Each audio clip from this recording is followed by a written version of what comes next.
Hello students, in today's biology class, we are going to discuss the concept like fertilizers, apiculture, cultivation of medicinal plants and fruit processing from the lesson cell biology and biotechnology.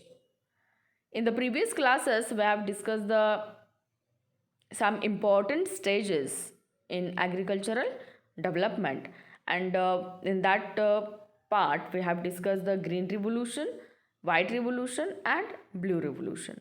So after that, now we are going to discuss the concept of fertilizers. So what are the fertilizers, or what is the meaning of fertilizers, or why we add these fertilizers in the cropping field? So fertiliser जो है, तो fertiliser से क्या होता है, nutrient जो required होते हैं प्लांट्स के लिए, उसकी रिक्वायरमेंट हम फुलफिल करते हैं. So plants are photosynthetic organisms, they prepare their own food but they require some macro and micro nutrients to for their better or for their growth. Proper growth जो है वो plants की proper growth होने के लिए उनको some micro nutrients and some macro nutrient जो है वो रिक्वायर्ड होते हैं.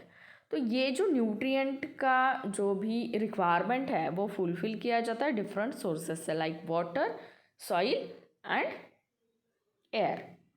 So there are 20 nutrients which are required for the plants.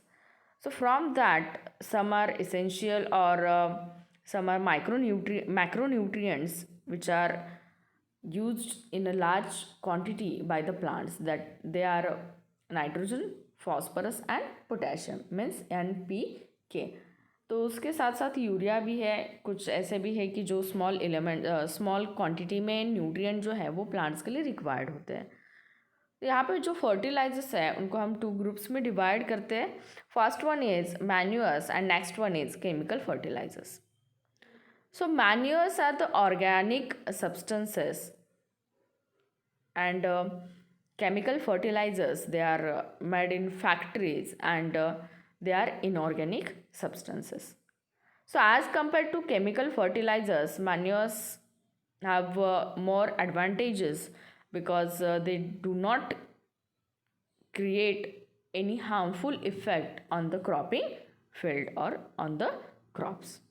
So manures can be made in the by using vegetable remains or fruit peelings, then domestic waste and some garden waste. So after decomposing these materials, manure is formed in the pit or in the farm. But chemical fertilizers, these are chemicals and which are made in the factories. So there are so many advantages of manures over the chemical fertilizers. So for the growth of plants, for more production of a cropping field, we use chemical fertilizers in a large amount, and because of that the fertility of soil is decreasing. So manures helps in the increasing soil fertility, and they provide humus to the soil, means water holding capacity of soil is increased by using the manures in that field. But various essential elements जो है like N, P and K, they are also available to crops due to earthworms and some fungal species which are present or naturally they are present in the soil. So in case of a soilless farming, that is hydroponics. So hydroponics, this is the new concept. So hydroponic जो है ये soilless farming है. Soilless farming means ये जो है ये horticulture का एक टाइप आता है जिसमें विदाउट सॉइल को यूज़ किए, विदाउट सॉइल ये क्या किया जाता है, न्यूट्रिएंट मीडियम जो है उनको सप्लाई करके, मतलब जो वाटर या हम लिक्विड मीडियम कह सकते हैं, तो इसमें न्यूट्रिएंट रिच मीडियम इसको बना के इसमें क्या किया जाता है, विदाउट सॉइल प्लांट्स को ग्रो किया जाता है. तो इसको हम कहते हैं हाइड्रोपोनिक्स. हाइड्रोपोनिक्स। तो ऐसे हाइड्रोपोनिक जो है, जहाँ पे सॉइललेस फार्मिंग किया जाता है, उसमें लिक्विड केमिकल फर्टिलाइजर्स को यूज़ किया जाता है। But chemical fertilizers are more harmful and they show liberal effects on the plant, because if we use chemical fertilizers they enter into the food chain जो है वो हमने 9th स्टैंडर्ड में ये कंसेप्ट स्टडी किया है। तो फूड चेन में ये जो केमिकल्स है ये क्या करते हैं, एंट्री करते हैं, और बहुत सारे ऐसे लिविंग ऑर्गेनिजम्स हैं जिसमें इन केमिकल्स के यूज़ के या उसके एंट्री की वजह से सब म्यूटेशंस हमें देखने के लिए मिलता है। सो केमिकल फर्टिलाइजर्स के जो डिसएडवांटेजेस है उसमें और एक पॉइंट आता है कि ये केमिकल फर्टिलाइजर्स ये सॉइल फर्टिलिटी डिक्रीज करते हैं। So this is the concept of fertilizers. The next one is insecticides. Insecticides are the chemicals which are used to kill the insects. जो भी इंसेक्ट्स प्लांट्स के ऊपर अटैक करते हैं तो उसको किल करने के लिए इंसेक्टिसाइड्स को यूज़ किया जाता है। But plants have the natural ability to fight against the infections, but insecticides are used to control these plant these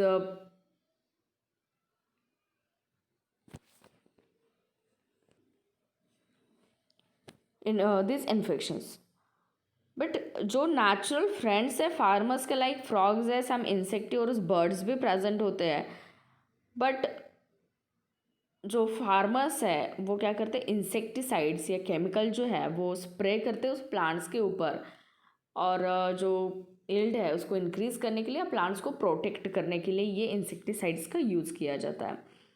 तो पेस्टिसाइड यूज़ जो किया जाता है इंसेक्टिसाइड एंड पेस्टिसाइड्स का लार्ज स्केल पे, तो उसकी वजह से यील्ड जो है वो इंक्रीज़ हो जाता है, क्योंकि जो भी लॉस होने वाला इंसेक्ट या पेस्ट के इफ़ेक्ट की वजह से, उसके इन्फेक्शंस की वजह से है, तो इसको क्या किया जाता है, टोटली उसको वहाँ से रिमूव किया जाता है एंड जो यील्ड है वो इंक्रीज़ हो जाता है। बट पेस्टिसाइड जो है वो एक टाइप का पॉइजन है, ये पॉइजनस मटेरियल है, and if this poison enters in our food web through the water and food and its biomagnification occurs.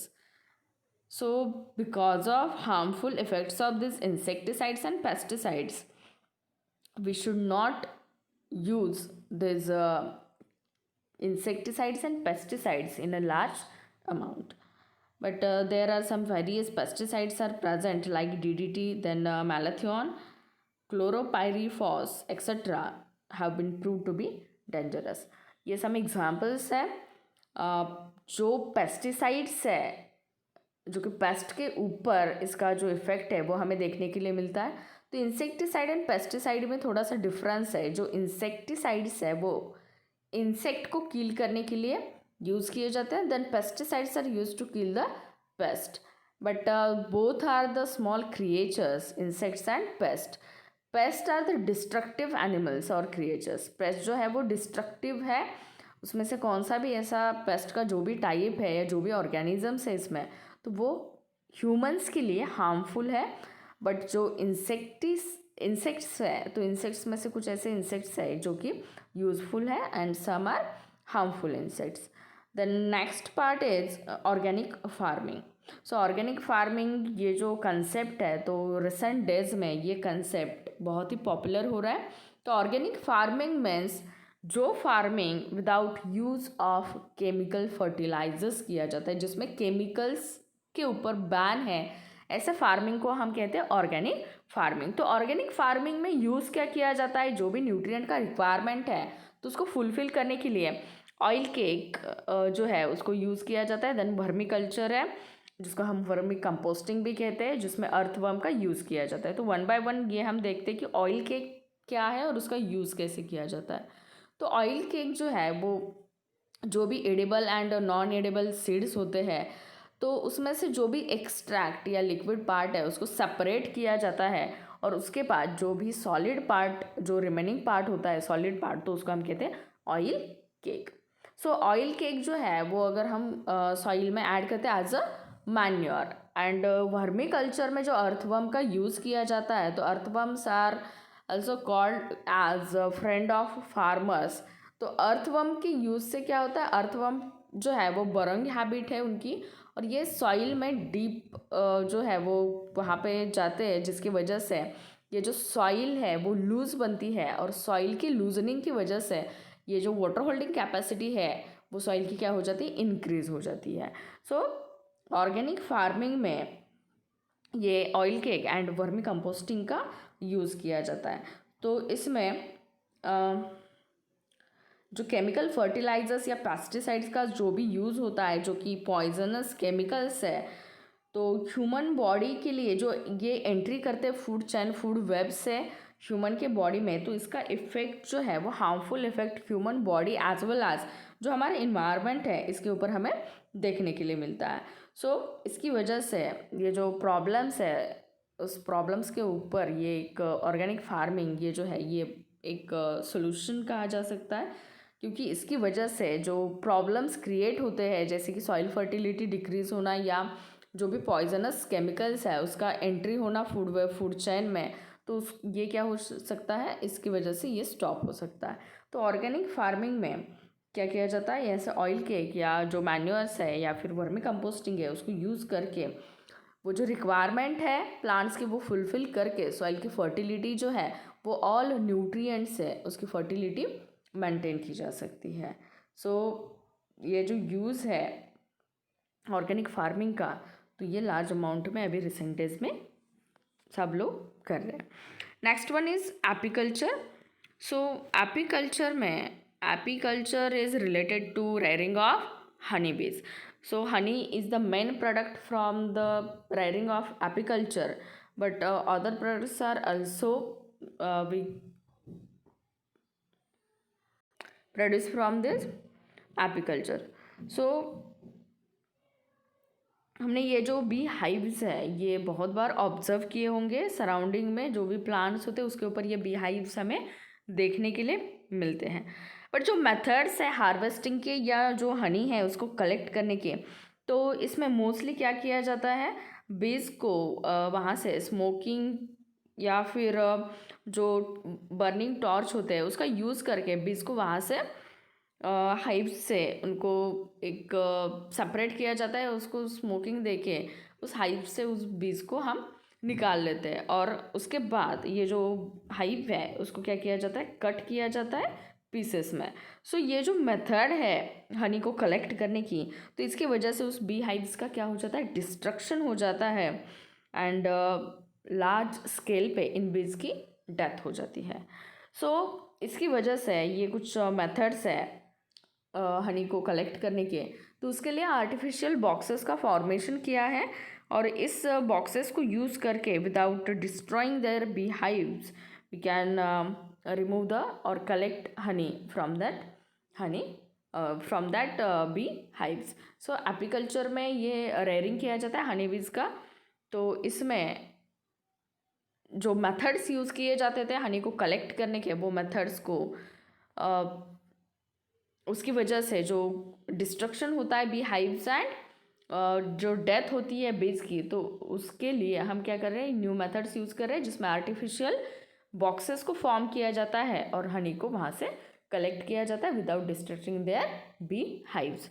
And last after that next part is cultivation of medicinal plants. So India में अगर हम देखते हैं तो India में great biodiversity है। Biodiversity means जो flora and fauna होता है कौन से भी एरिया का, पर्टिकुलर एरिया का, तो उसका हम बायोडाइवर्सिटी कहते हैं। तो इंडिया में ये जो रीजन है बायोडाइवर्सिटी के, तो वो बहुत बड़े रीजन्स हैं। तो इसमें जो भी एक नेचर के साथ जो भी ह्यूमंस का या इंडियंस का रिलेशनशिप है वो बहुत ही अच्छे से, या जो हम रिलेशन कहते हैं वो स्ट्रॉन्ग रिलेशन है, बिकॉज आयुर्वेदा जो है ये बहुत सालों से जो मेथड है आयुर्वेदिक या आयुर्वेदा जो मेडिसिनल प्लांट्स हम यूज़ करते हैं, तो ये ट्रेडिशन है इंडिया का जिसमें आयुर्वेदा को यूज़ करके डिसीज़ क्या किए जाते हैं, क्योर किए जाते हैं। तो इसमें बहुत सारे ऐसे प्लांट्स हैं मेडिसिनल प्लांट्स, उसमें 2 एग्जांपल्स यहाँ पे दिए हैं, जैसे कि अडुलसा है और नेक्स्ट वन इज़ नीम। तो नीम का जो है तो ये हमने देखा है ये जो मेडिसिनल प्लांट्स होते हैं, तो मेडिसिनल प्लांट्स के जो यूजेस है एज अ मेडिसिन, तो वो हमें पता होने चाहिए। ये ऐसे आयुर्वेदा में जो भी मेडिसिनल प्लांट्स को यूज़ किया जाता है, तो उसकी जो इन्फॉर्मेशन है वो क्या करनी है, हमें कलेक्ट करनी है। तो मोस्टली अडूसा जो है, अपने जो बॉटल्स होते कफ के, तो ये मेडिसिन है जो कि कफ को क्योर करने के लिए अडूसा जो है वो यूज़ किया जाता है। तो ऐसे मेडिसिनल प्लांट्स को आपको क्या करना है, उनकी इन्फॉर्मेशन जो है वो कलेक्ट करनी है। मेडिसिनल प्लांट का नाम और उसके साथ उसका जो यूज़ है, वो कौन से डिसीज़ को क्योर करने के लिए उसका यूज़ किया जाता है। तो ऐसे 5 एग्जाम्पल जो है वो आपको फाइंड आउट करने हैं, उसको राइट डाउन करना है आज के होमवर्क में। सो ये जो मेडिसिनल प्लांट्स है, तो medicinal plants mostly find out होते हैं, या जो हिमालयन जो वहाँ पे जो एरिया है, तो हिमालय के यहाँ पे ये मेडिसिनल प्लांट्स बहुत सारे हमें देखने के लिए मिलते हैं। But because of destruction of forest, ये जो मेडिसिनल प्लांट्स है, ये मेडिसिनल प्लांट्स रेयर बनते जा रहे हैं। तो ऐसा मेडिसिनल प्लांट्स को हमें कल्टिवेट करके उनको क्या करना है, कंजर्व करना है। So last part of this lesson is fruit processing. तो फ्रूट जो है, फ्रूट से वेरियस प्रोडक्ट्स हम फॉर्म कर सकते हैं, जैसे कि चॉकलेट्स है, जूसेस है, जाम्स एंड जेलीज है। सो फ्रूट जो है वो पेरिशेबल होते हैं, मीन्स आफ्टर सम डेज इनकी जो लाइफ स्पैन है ये क्या हो जाती है, ये वहाँ पे ये डिस्ट्रॉय हो जाते हैं, क्योंकि इनका जो लाइफ स्पैन है आफ्टर राइपनिंग, इनका लाइफ स्पैन जो है वो क्या हो जाता है, ख़त्म हो जाता है। सो इसकी वजह से हम फ्रूट को प्रोसेस करके डिफरेंट प्रोडक्ट्स उसके फॉर्म कर सकते हैं, जिसकी वजह से उसके लाइफ स्पैन जो है वो क्या हो सकता है, इंक्रीज़ हो सकता है। इसकी वजह से इसके ऊपर कुछ हम प्रोसेसिंग के मेथड्स हमें यूज़ करने हैं। तो fruit processing includes various methods ranging from storage in cold storage to drying, salting, airtight packing, preparing मुरम्बा एंड इवापरेशन। सो इसमें से हमें क्या करना है, वाटर कंटेंट जो है वो इवापरेशन से अगर हम कम करते हैं, तो उसकी वजह से भी ये इसका जो लाइफ स्पैन है वो इंक्रीज़ हो सकता है। Then storage in cold places, और ड्राइंग कर सकते हैं, देन सॉल्टिंग है, एयर टाइट पैकिंग है। तो ऐसे सब मेथड्स है जो यूज़ किए जाते हैं, और जिसकी वजह से ये जो फ्रूट्स है इनके ऊपर प्रोसेस करके ये बहुत दिनों तक हम यूज़ कर सकते हैं। तो this is the last part of this lesson. So यहाँ पे ये जो लेसन है ये कंप्लीट लेसन हुआ है। Then we are going to start a new lesson in the next class.